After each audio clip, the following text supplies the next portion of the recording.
But right now, you also went down under to Australia for the very first time. James, how was that? Did you enjoy it? I did enjoy it, yes, apart from the time difference thing where they keep, as Jeremy was saying, they imagine that it's 8 o'clock in the morning when we know, because we invented the time When you say they imagine it's 8 o'clock in the morning, well, it is 8 o'clock in the morning. They're not imagining it. No, it's 8 o'clock in the evening. They have to pretend it's a different time, which must be really annoying. That's exhausting, isn't it? Yeah. You know what it's like when you go abroad and you say, right, it's 8 o'clock in the evening, but then you go, no, they're 5 hours behind or 6 hours ahead. They have to do that all the time when they live there. They go, it's 8 o'clock, but what time is it actually? It's 4 in the afternoon. See, at least they do speak English of a sort there, whereas if you go, you know, the problem with abroad is if you go to Germany, say, not only do you have to work out what the time really is, you have to work out what you really mean, say it in German, and then mentally translate it back to English as what it meant in the first place, before you can get everything, you know. Fortunately, we are international, so we understand these things. OK. Are we ready to see our first clip of the new series? Yeah! OK, we've got a clip of the three boys down under in Australia. This is the very first exclusive preview of the brand new Top Gear series. Let's have a look. First time I see it. You will use your cars to round up 4,000 cows. The farm is a big one, 3 million acres. I have made fire. There's a snake in here. Where? There! There is! Why did you stop? Oh, what? We have encountered a road train. No, James, I can't move. Seriously, sod off. I don't see how this can be a race track, though.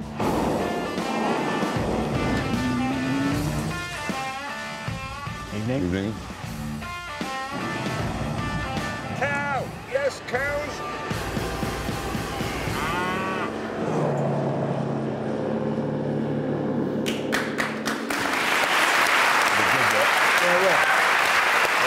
Now,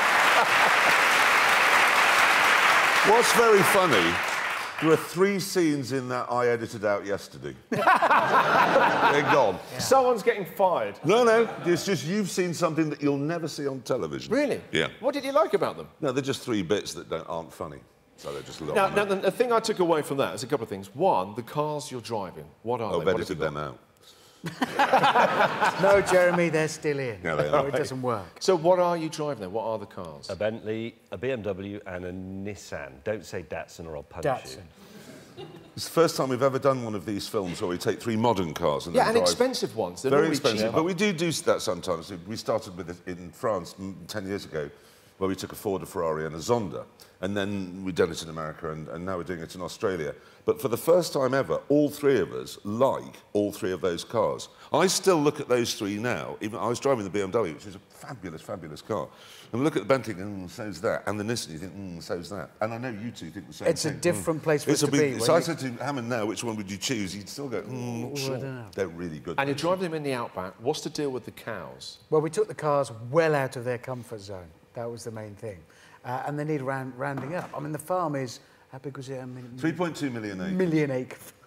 Which is, and so when we look into the 4,000 cows, now we could have been in the equivalent of Southampton, and they could have been in Harwich, or Banbury, or Dover. It's that big. That's how big the farm is. And they might have all been in one corner as well. Exactly. So I said to the farmer, how are you going to find them? He said, don't worry, I'll put them all in one paddock for you. I said, that's very kind. That should make it easier. How big's the paddock? You went 39,000 acres. That's a paddock. A paddock. If you don't live in the country, that's meaningless, isn't it? Australia needs a new unit of measurement because the acre is simply not big enough. I think a 3.2 million acre farm, I can't get my head around that. And every unit of distance, everything is wrong. How long does it take to get to the shop? It's about 18 hours. There's no point having a shop that's 18 hours away from where you live. So they do need to sort of, a bit like the Italian lira, you know, it got silly when a cup of coffee was 10,000 lira. It just doesn't work. So you get the euro and it becomes more sensible. But it was a brilliant trip, that. We loved the Northern Territories. What, Richard, what was the giant, basically, hole in the ground? Well, it was a big hole in the ground. It was an old mine. What did they mine? No, it's not old. They're just shutting it down now. Just shutting down now. All the steel that built Shanghai came out of that hole in the ground. It's a really big hole, and we decided to make a good racetrack. And a lot of dust. Yeah, but what happens, though, if you go over the edge and into the bottom of the hole? Death follows very shortly, yeah. It goes sky grand, black. Oh, you'd be killed. It was about, what, 5... How deep was it? I'm not very good at... Well, Australia, it's probably about 4,000 miles. 100 kilometres. It's all the way down. So if you came off there, you'd go all the way down there, and then you'd arrive there smashed. You'd still be falling. It is big. That digger that you can see down the bottom, which just looks like a digger, that's actually about the size of the Houses of Parliament. It's massive. It is genuinely huge. But weren't you scared? Yeah. No, because we're incredibly brave. No, but you'll see. Only one honest answer. James at the end went, yes. No, the thing is, you'll see why James isn't scared. Yes. In the film. Yes. Clever. Good tease. James? Yes, Christian. Now, I couldn't help but notice that the Northern Territory, I've been out there, right, doesn't have a lot of five-star hotels. No. So I'm taking you were camping.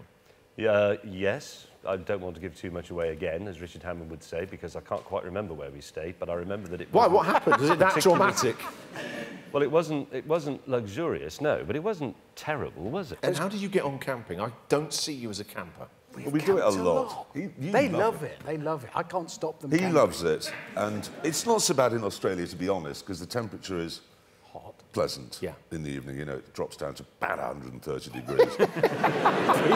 But I mean, we've camped in the Himalayas, and that was the only time ever that James has called me Jeremy. It was normally Clarkson or other words. And I tried to stay warm by this pitiful fire that had been built. And I walked past James's tent to get to mine at 1 in the morning or something, and I just heard this. He just went, "Jeremy," from inside his tent. "I'm very unhappy." And then I got into my tent and discovered why. It was horrible. Because my pillow had been provided by the BBC, and it was full of damp gravel. It was the coldest. No, but it was the coldest place where we were up the Himalayas, basically. It was bitterly, bitterly cold. The bloke who organised the campsite, who had been provided by the BBC, he gave us a box of matches for the fire. But I think we had to make the fire from the box of matches. That was the actual firewood. And I think we had 1 tin of warm beer to share between us. The lavatory was a hole in the ground with a tent that fell on your head when you tried to go in it.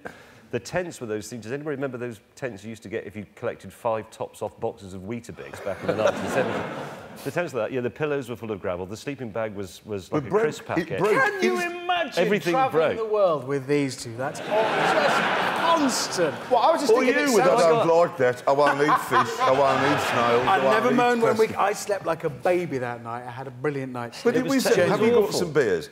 And he said, yes, I have. And they were the only warm things for 100 miles, and he only had 1 each. I had a bottle of scotch. I got up in the night because I thought I am going to freeze to death. I'm going to go and find the car, which I know was parked probably twice the depth of this theatre. And I got out of the tent, which had largely fallen to bits by then anyway, and I took about 5 paces, fell over a guy rope, obviously, because it's a campsite and this is last of the summer wine. And then I realised it was in the pitch black, and I didn't know where the tent was or the car, and I thought, well, that's it, it's death. I did think it was death. It was the coldest place in the world. We've been to the North Pole. Balmy is the word I'd use to describe that, by comparison with... And because we'd gone to India, I had packed, not Speedos, but I had nothing... Oh, hang on a minute. A little bit of six just come up. You can't unsee that. It's burnt in, it's burnt. You can't unsee it.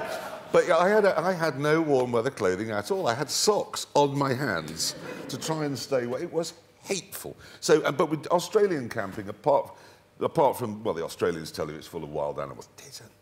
They've got animals there. They're cows, cats, dogs, fine. But it was, to be honest, camping there wasn't so bad. We genuinely did love the Northern Territory. Loved it. Really did like it. Oglądaj premierową serię w tym samym dniu, co widzowie w Wielkiej Brytanii, wyłącznie w BBC Brit. Top Gear parkuje tylko tutaj.